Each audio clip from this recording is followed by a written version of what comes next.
na happy people kuri bonanizoba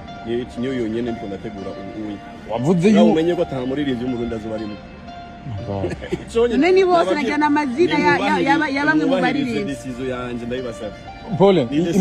nafashe niyumviriye kandi nafashe n'umuryango wanje twaravyeka nta muziki uzosira gukora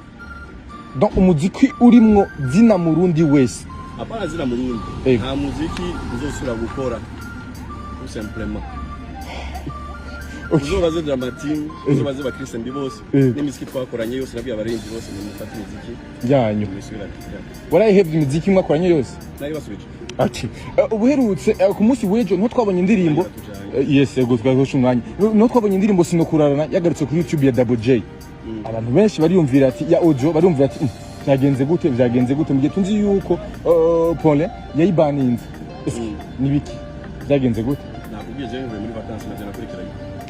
uno munsi nyene indirimbo bari basohoye bavuga ko bariko barakudisinga uko bivuga ko bakuvuzemo nako no masanamu harimwo ishusho yawe no munsi nyene indirimbo yamaze gufutwa kuri YouTube navyo bintu byo bari byo nyene niyo ndimo naraje nani umwumvirije Paulin please jendagiye nari muri vacances nabenje uvuye muri vacances ikibazo ca nyuma no munsi nyine twamenye kandi amasanamu tubona Double J na Kiriku bitavye ubutungane biba ari wowe wabahamagaje canke ni wa mu avoka wawe ingona koko yari yasana nivyo navyo nzi